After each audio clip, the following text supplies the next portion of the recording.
നമ്മുടെ സലഫുകൾ അഥവാ സ്വഹാബത്തെടുത്ത് സ്വഹാബികൾ മുതൽ ഇങ്ങ് അവരുടെ ജീവിതം എടുത്ത് പരിശോധിച്ചു കഴിഞ്ഞാൽ അറിയാത്ത വിഷയത്തിൽ അറിയില്ല എന്ന് പറയാൻ അവർക്ക് യാതൊരു നാണവും ഉണ്ടായിരുന്നില്ല, അല്ലെങ്കിൽ ഒരു ലജ്ജയുണ്ടായിരുന്നില്ല.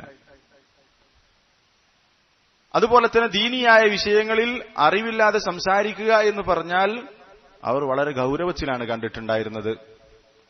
അബൂബക്കർ റളിയല്ലാഹു അൻഹുവിന്റെ സംഭവം നമുക്കറിയാം. ഉമ്മുൽ മുഅ്മിനീൻ ആയിഷ റളിയല്ലാഹു അൻഹ അവരുടെ വിഷയത്തിൽ ആളുകൾ പ്രചരിപ്പിച്ച ആ വ്യഭിചാരാരോപണത്തിന് അല്ലാഹു തആല അവരുടെ നിരപരാധിത്വം തെളിയിച്ചുകൊണ്ട് ആയത്തിറങ്ങിയ സമയത്ത് ആയിഷ റളിയല്ലാഹു അൻഹ അവര് ചോദിക്കുന്നുണ്ട്, നിരപരാധിയാണെന്ന് അല്ലാഹു തആല സൂറത്തു നൂറിൽ ആയത്തിറക്കി. അബൂബക്കർ റളിയല്ലാഹു അൻഹു അവരുടെ തലയിൽ ചുംബിച്ചു. ആ സമയത്താണ് ആയിഷ റളിയല്ലാഹു അൻഹ ചോദിക്കുന്നത്.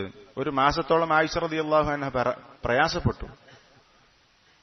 അബൂബക്കർ റളിയല്ലാഹു അൻഹു പോലും ആയിഷ റളിയല്ലാഹു അൻഹയെ ന്യായീകരിച്ചില്ല.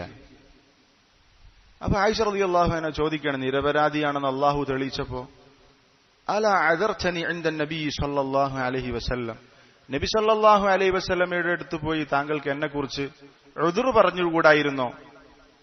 ഒരു ഒഴിവ് കഴിവ് അല്ലെങ്കിൽ എന്റെ നിരപരാധിത്വം പറഞ്ഞുകൂടായിരുന്നോ എന്ന് ചോദിക്കുന്നുണ്ട്. എന്താണ് അബൂബക്കർ റളിയല്ലാഹു അൻഹു പറഞ്ഞിട്ടുള്ളത്? അറിയില്ല, എന്താണ് സംഭവിച്ചതെന്ന് അറിയില്ല. അതുകൊണ്ടാണ് അബൂബക്കർ റളിയല്ലാഹു അൻഹു തന്റെ മകളെ ന്യായീകരിക്കാതിരുന്നത്.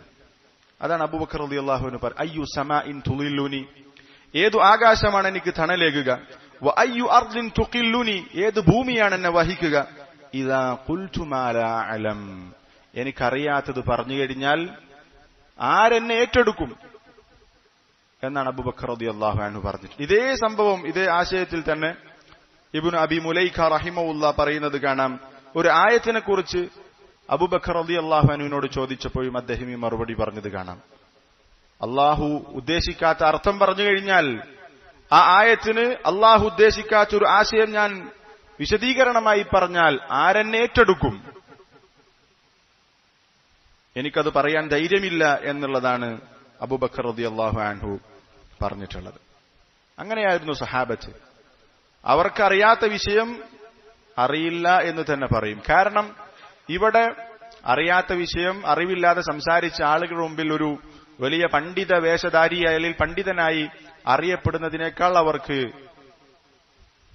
പ്രധാനപ്പെട്ട കാര്യം നാളെ പരലോകം അത് ഞാൻ അറിവില്ലാത്ത കാര്യം സംസാരിച്ചാൽ എനിക്ക് നഷ്ടമാകും എന്ന പേടിയായിരുന്നു.